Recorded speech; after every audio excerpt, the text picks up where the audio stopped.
Bonjour à tous et bienvenue dans ce nouvel Instant été. Aujourd'hui, focus sur un événement incontournable de l'été dans la cité du Ponant, les Jeudis du Port. La première édition s'est déroulée ce jeudi et nous vous proposons d'en savoir plus sur cet événement qui célèbre cette année ses 29 ans. Mais tout de suite, l'actualité du jour avec les 5 infos du Télégramme et les reportages des rédactions de TBO et TB Sud.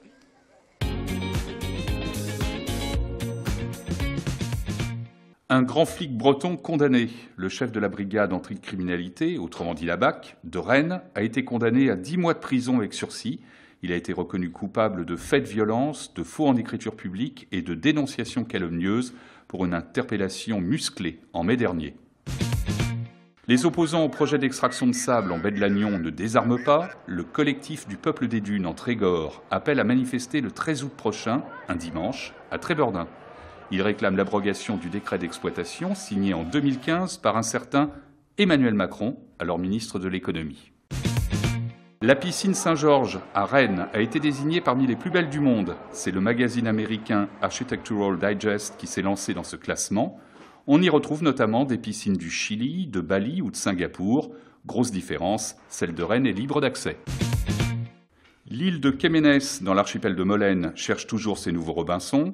Une quinzaine de candidatures ont déjà été reçues pour remplacer la famille précédente, restée 10 ans. Défi, reprendre une activité agricole et l'accueil du public et faire face à la vie insulaire. L'appel à projet sera clos en septembre, le choix se fera en octobre. Il faut avoir confiance, la météo devrait malgré tout permettre d'observer le ciel en Bretagne. Ça tombe bien, ce week-end ce sont les Nuits des Étoiles. Des manifestations sont organisées dans tous nos départements. Les clubs d'astronomie vont partager leur lumière pour ne pas se perdre dans l'immensité. Et le tout est gratuit.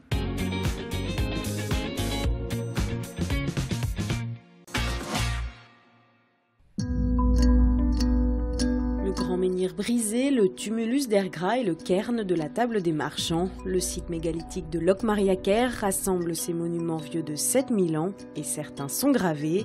Après des mois d'observation du site, le peintre-graveur Pierre Collin propose ici une exposition. Je viens vers l'origine de mon art et Locmariaquer est une étape essentielle puisque c'est derrière moi une stèle gravée.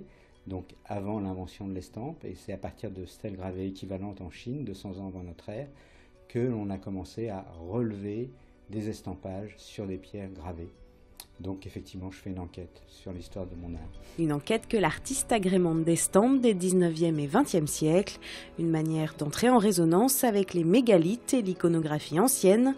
Pierre Collin s'est ici laissé porter par la force des lumières et des ombres. Son travail apporte un autre regard sur ce site mégalithique. Et quand on regarde justement les gravures de Pierre Collin, on se rend compte qu'il a regardé tout ça très attentivement et qu'il demande au public de faire de même. Et chaque année, 60 000 personnes visitent ce site. L'idée qui sous-tend cette démarche, c'est d'abord de fidéliser le public local via notamment le jeune public. Ce jeune public qui va s'approprier ce patrimoine mégalithique qu'il ne connaît pas toujours très bien, mais dont il sera demain le défenseur. C'est celui qui aura à protéger ce patrimoine. Pour le découvrir, l'exposition de Pierre Collin est visible jusqu'au printemps 2018. Officer Owens. Hermad. Doubler des films en breton, c'est le but de la formation proposée par l'association d'Isalé à Quimper.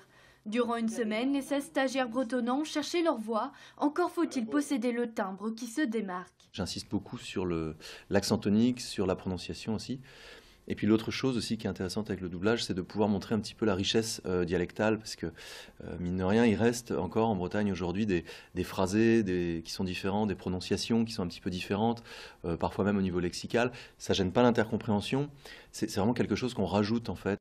Encadrés par Nolwenn Corbel, les stagiaires se sont entraînés aussi bien sur des dessins animés que sur des films. Plongés dans la pénombre, comme pour mieux se fondre dans l'ambiance du polar gallois qu'il faut doubler ce matin. Parler en breton, un langage naturel pour les apprentis doubleurs. C'est aussi une langue qui n'a jamais cessé d'être vivante et qui continue d'être vivante grâce à des gens qui font des choses sans trop se préoccuper de savoir si on est en train de dépoussiérer la langue, mais juste en train de faire des choses, quoi. Ce sont des gens qui font des choses comme on pourrait le faire dans n'importe quelle autre langue, finalement. Par cette formation, l'association d'Isalé recherche de nouvelles voies pour élargir son cercle de 30 comédiens. Créée en 1998, elle fait la promotion de l'audiovisuel bilingue breton. Chaque année, plusieurs films et des documentaires sont produits, diffusés ensuite dans les écoles, les cinémas et même sur votre chaîne régionale. Et nous revoilà sur les quais de Brest pour les Jeudis du Port, événement musical et artistique qui anime tous les jeudis durant l'été la cité du Ponant. Et juste avant le début des festivités, nous sommes avec David Boutier, le chef de projet culture et animation de la ville de Brest. Bonjour David. Bonjour. Alors cette année, c'est la 29e édition. Vous l'organisez avec Quai West Musique et Le Fourneau pour mêler à la fois spectacle, théâtre de rue et musique. Comment est-ce qu'on fait chaque année pour renouveler un événement comme ça au bout de 29 ans ? Écoutez, généralement on essaie de rester attentif tout au long de l'année aux propositions autour des arts de la rue, de la musique et puis voilà, autour des propositions jeunes publics aussi qu'on essaie de développer chaque année et on fait confiance notamment au Fourneau et à Quai West aussi pour voilà, être à l'affût de propositions originales. Musique, art de rue, mais aussi sécurité, c'était un dossier qu'on ne pouvait pas louper cette année. Comment est-ce que vous avez géré cet aspect justement ? On a dû s'adapter aux circonstances. La nouveauté c'est que le site est fermé. Il y a des contrôles pour sécuriser avant tout le public, puisque c'est notre priorité, et puis surtout conserver l'esprit de fête pour que le public apprécie l'événement et puis passe un bon moment. Alors 4 soirs de festivités, si je ne me trompe pas, vous espérez combien de personnes ? On est aux alentours de 12 000 personnes, ça peut monter jusqu'à 15 000 sur leur dernière soirée. Voilà, on a des gens qui rentrent de vacances d'été et puis voilà, c'est un bon moment généralement, ça se termine en apothéose le dernier jeudi. Voilà. Et c'est gratuit ? C'est gratuit, voilà, on met l'accent sur l'accessibilité, c'est pour tous les publics sur le port de Brest. Eh bien, merci beaucoup David Boutier d'avoir répondu merci à nos questions. On va continuer de parler programmation et nous allons tout de suite retrouver Jacques Guérin, le programmateur et un duo d'artistes.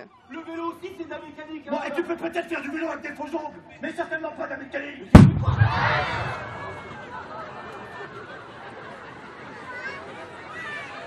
Et on poursuit notre découverte de cette 29e édition des Jeudis du Port. Nous sommes maintenant avec Jacques Guérin, organisateur et programmateur de cet événement pour Quai West Musique. Bonjour Jacques. Bonjour à toi.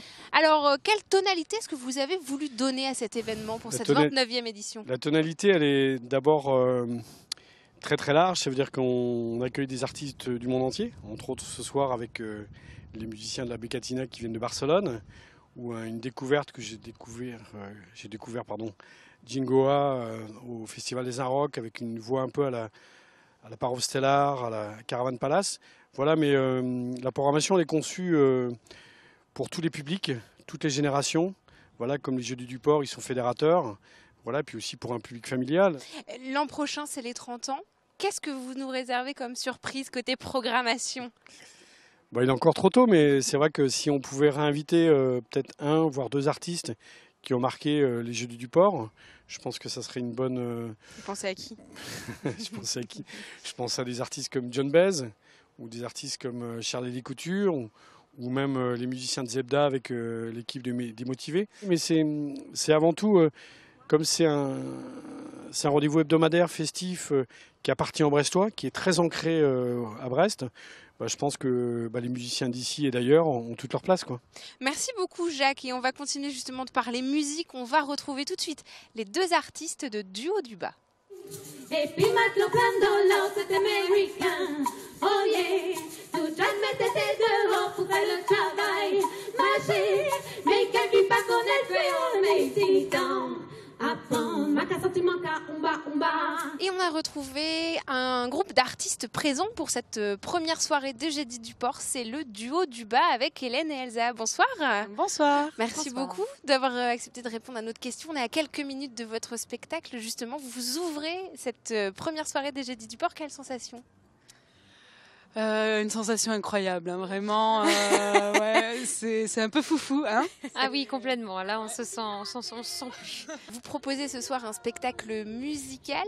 Vous réunissez à la fois la Bretagne et le Pays Basque. C'est vos origines. Est-ce que ça vous inspire, ces deux régions, justement? Je dirais que c'est nos deux origines qui sont à l'origine de ce tour de chant. Quand on s'est rencontrés, on a d'abord échangé des chants qu'on avait rencontrés chez nous, dans des langues qu'on entendait chez nous. Donc c'est vraiment le